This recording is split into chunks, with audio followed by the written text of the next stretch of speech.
Hola amigo, bueno, estamos en una edición más de nuestro podcast Conexión Nikkei, dirigido a los emprendedores, pero hoy es una entrevista justamente también a un emprendedor que tiene su marca personal, es muy reconocido artista plástico, Nikkei, y lógicamente también peruano, que es Marcelo Bongaya, que nos ha deleitado siempre con sus esculturas, ahora hace un tiempo ya con los gorditos, con Hello Kitty, de alianza también con Marvel. Me encantó ver el Batman, pues, también gordito. Y vamos a hablar con él sobre, básicamente me gustó una historia que vi de él sobre el tema de la resiliencia, ¿no? En el año 2012, recuerdo que bueno, se incendió su taller totalmente. Y eso sin duda fue yo creo que ha marcado mucho en su carrera como artista, como profesional. Y he querido contar un poco de esta historia también. También vamos a ver preguntarle sobre lo que viene también para él, los nuevos proyectos que tiene. Pero bueno, vamos a conocerlo nuevamente a Marcelo. ¿Qué tal, Marcelo? Bienvenido. ¿Qué Mucho tal, gusto. brother? ¿Cómo estás? Encantado, encantado de estar aquí. Sí, bueno, bueno, ya es una larga carrera también, ya desde los 24, 25 años creo que de edad que estás ya en el arte. Vi que acabaste la universidad y tus padres te dijeron ya, ahora tú mismo eres. Así es. Sí, como muchos jóvenes también. Y bueno, ¿cómo es que te diste cuenta pues que el arte sería de todas maneras tu forma de vida? Porque en un comienzo, recuerdo que vi una entrevista que te hicieron, viste muy complicada estas oportunidades al comienzo, ¿no? Sí, bueno, yo creo que todo nace de una necesidad general, ¿no? Necesidad de pronto de encontrar tu camino profesional, necesidad de poder lograr independencia. Este, un poco respondiendo a tu pregunta, consideraría que cualquier camino para emprender es complicado, ¿no? Ujú. Siempre lo he dicho, quizás lo más difícil de emprender es que, sobre todo al principio, bueno, en realidad siempre, tú eres tu propio jefe, ¿no?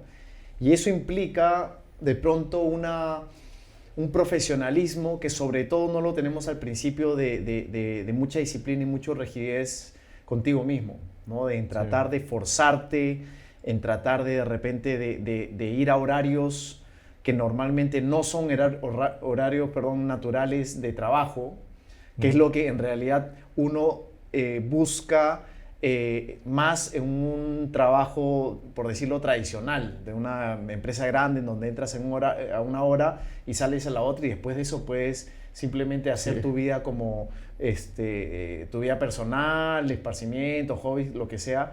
Por lo general, la parte del emprendedor, sobre todo al inicio, yo consideraría que eso casi no hay, ¿no? Claro. Tal vez hoy en día los jóvenes buscan conciliar esa parte, ¿no? En tratar de entender que el trabajo no solamente, o la vida no solamente es solo el trabajo y como antes quizás, y ahora tratan de incorporar parte del wellness, parte de comer bien, parte de hacer deporte, Sí. a esa vida de emprendimiento, lo cual me parece genial, pero considero que es muy difícil, sobre todo al principio, Sobre ¿no? todo, recuerdo una frase tuya que dijiste, ¿no? Que bueno, que siempre dices, no solamente basta el talento, ¿no? Soy muy defensor de eso porque es como me he considerado en general, ¿no?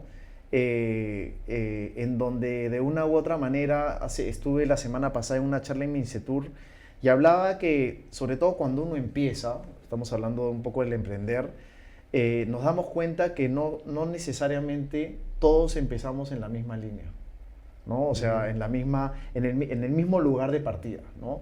Hay gente que empieza más adelante porque tiene más talento, porque tiene más recursos, porque tiene más contactos, por una serie de Sí, cosas.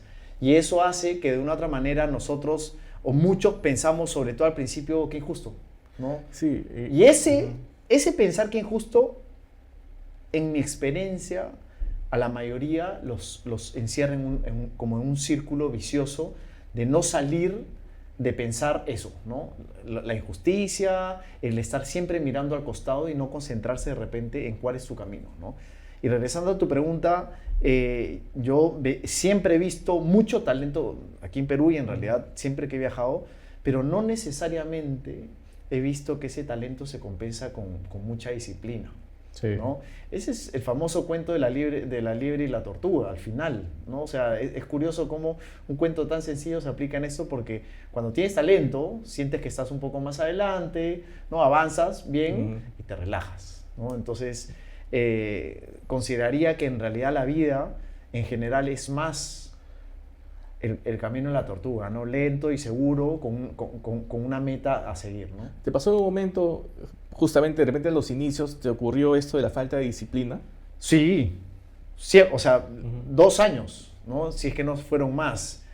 Falta de disciplina por una mezcla de nuevo, de mirar al costado, de reclamar lo que no tienes, de reclamar lo que hace el otro, de criticar porque que no te gusta, que tú lo harías mejor, ¿no? Y una serie de cosas que hacen justamente que no empieces, ¿no? Que no empieces porque estás dando vueltas en eso, ¿no? Y yo siempre le he dicho, consideraría que mi vida empezó a cambiar una vez que incorporé la disciplina dentro de mi vida personal, en realidad, que se tradujo en la parte laboral.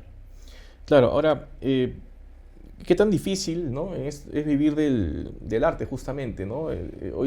Bueno, siempre se ha dicho que es muy complicado vivir en nuestro país, justamente del arte, ¿no? Sí.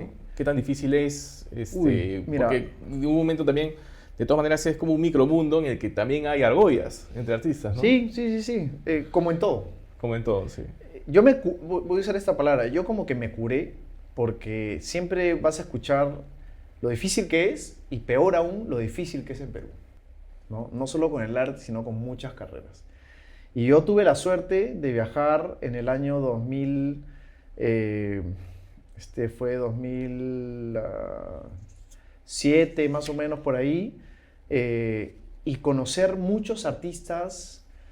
Empecé a viajar, perdón, desde el 2004 o 2005, y empecé a conocer muchos artistas de otras partes del mundo, y teníamos estas conversaciones.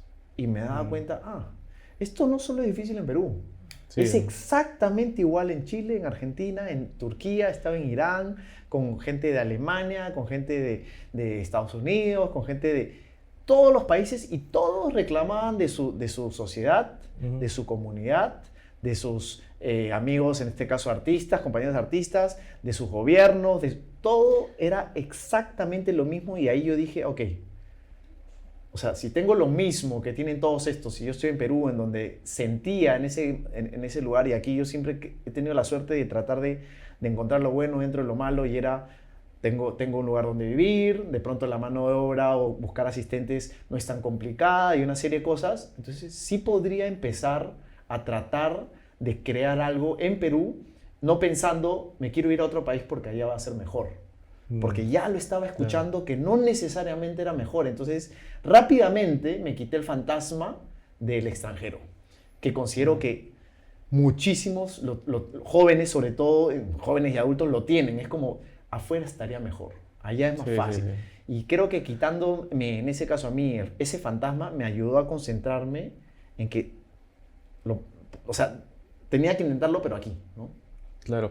Ahora, bueno, ya yendo justamente a la historia, pues, al tema de la resiliencia, que es lo que rescato en una de sus historias, bueno, en varias historias tuyas, es que justo, bueno, en el 2012, ¿no? Ya lo mencioné, que el taller se incendia totalmente, pero repite la historia de tu mamá, ¿no? Que tenía una tienda, creo que mencionaste, Sí. Girón Tarata, Sí, en la época sí, de terrorismo, sí. ¿no? Que también se incendió o explotó, bueno, sí. Y eso es curioso porque, si bien es cierto, lo tuve en el radar hace poco. Hicimos una campaña con Tanta y con Gastón Acurio, y regresó esta historia, y me di cuenta que al final como que nuestras vidas se habían unido en ese sentido. O sea, en tener vamos a llamar así, un lugar donde trabajar, que era nuestra fuente de trabajo, era lo que habíamos construido tanto tiempo, y nos quedamos de la noche a la mañana sin nada. Sin seguro. O sea, vale decir que tuvimos que empezar de cero nuestra vida personal y profesional, por decirlo así, ¿no? Entonces, yo creo que eso, en el caso de mi familia, ayudó un poco a entender, quizás, por un lado, las partes realmente importantes, que son el estar juntos, la salud y cosas como esas.